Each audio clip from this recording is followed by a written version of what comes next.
Well, what can I even say at this stage? Every time we think Okada and Omega can't possibly top what they did before, they did just that at Dominion 2018, and they did it better than they ever have done in the history of the world. I think Dave Meltzer summed it up best. This was indeed two of the best wrestlers in the world having their best performance ever, and they were doing that against each other. A match so good that if you haven't seen it, you really should go out of your way to check it out. This was probably one of the greatest, if not the greatest, professional wrestling matches that anybody has ever seen. Why?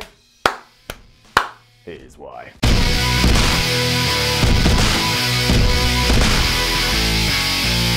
Even if we do look at Omega Okada 4 out of context, it's still brilliant. Their ring psychology and stamina is just, I don't even know, it blows my mind. However, it's when we bring context into the mix where all of a sudden we start to realise why this was so damn good. While that does mean you would have got even more out of it if you have been following this over the last 18 months or so, it's that required investment which brought it up to the level that it did eventually get to. There were so many tiny touches, such as Okada trying to hit the Rainmaker on Kenny Omega, but being too tired to do so, which, by the way, was a direct callback to what happened at Dominion 2017, when, yes, Okada went for the Rainmaker and Kenny Omega was so exhausted, he just fell to his knees, to actually seeing Kenny Omega finally win the big one against Okada with a one-winged angel. There were so many Easter eggs here, it was like it was April, whatever Easter is, I can't remember. It made you feel special for getting it, and it rewarded you for investing the time and keeping up with all of this. And as we mentioned the one-winged angel, talk about doing long-term booking wrestling right. We as fans have been asking for ages, what would happen? What would go down? What would the result be if Omega finally hit the one-winged angel on Okada and had properly time to cover him? And now we know. It is a finishing move in every sense of the word, but it was genius how it was used here, because the first fall, which Okada won, was by roll-up, and the second fall that Omega won was by one-winged angel. And why did they do this? It was simple. It's so you didn't know who was going to win the third fall. There was now a reason to believe that it may be the champ, given we hadn't seen the Rainmaker up to that point, but also, if Kenny Omega hadn't have hit the one-winged angel to win the second fall, nobody in their right mind thought we weren't going to see that move, but we had seen it, and we hadn't seen the Rainmaker, so all of a sudden it was like, well, where are we going to go next? It left the ending open in the best possible way, and then when he did smash Okada with that one-winged angel, it was perfect, I tell you. It was damn perfect. It made me completely believe that this was the most devastating finisher in all of pro wrestling, because that's what NJPW had wanted you to take away with it. And once more, they'd allow you to believe that over about a year and a half. A year and a half they did this,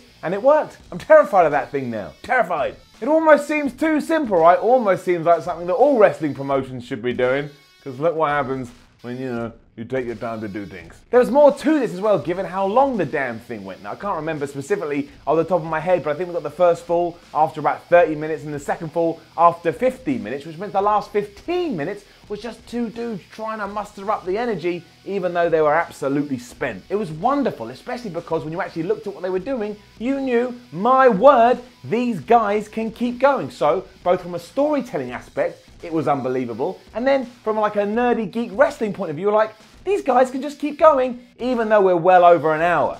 That's nuts. All that happened after the thing was insane as well. We had the Young Bucks and Kenny Omega coming back together. That realization from the new champ that, oh man, now I've got to follow this incredible reign by Okada, and also the fact that Okada's reign was over after 719 days. There was so much to take in even away from the ring, and again, that's all down to long-term booking and just accepting things back in the past that at the time, maybe they didn't make much sense. You just had to believe that they would pay off, and what do you know? New Japan paid them off. It was satisfying on so many levels, and that's why everybody's raving about it. It just worked and allowed you to believe that everything you were seeing was real. If we're going to get a bit hippy-trippy here, it kind of was. External factors helped as well, namely the commentary between Don Callis and Kevin Kelly. Those two treated it like it was the biggest thing that's ever happened in the history of pro wrestling, and given that many fans actually thought that to begin with, all these two do was gone, there's a door, why don't you go through it? We agree with you. Come into our house and we'll all go crazy passionate about it. The same go for the fans that night who did react like we'd seen magic here,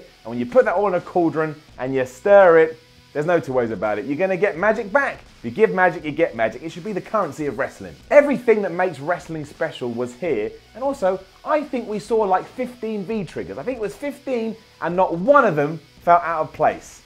That's how well put together this was. This was basically one of the best title reigns of the modern era coming to an end, thanks to a guy who utterly deserves it, and yet the focus is completely on the win and didn't hurt the loser at all. That is ridiculous and proof that when you do wrestling right, it just works. And what happens now? Who does Omega face? What does Okada do? How does Okada come back from this? Do they clash again? Also, don't forget this clash happened on the same night where Chris Jericho won the IC title, and yet all the headlines were about the NJPW Heavyweight Championship. Once again, that sums it up. They didn't just steal the show, they stole the wrestling world and put it in their little safety box. So yeah, if you haven't seen it, make sure you go and do, even if you wind up not liking it. I mean, that would make you crazy. Only a crazy person wouldn't like it, but it's so important and it's so defining that it has to be in your wrestling lexicon if you're ever going to talk with any kind of authority about this crazy sport we all love. So fair play to both Omega and Okada. You're basically the best. And if anyone doesn't believe that, well, you just gave them plenty of food for thought. Thank you for making my Saturday on a random June pretty damn special. Now, don't forget to leave a comment below and let us know what you think about all of this. Like, share and subscribe. Head over to whatculture.com, read yourself some articles, and follow What Culture on Twitter, What Culture WWE. My name is Simon from What Culture. This was the Y Series, and again, Omega, Okada, Dominion 2018, top that world. I'd like to see you try.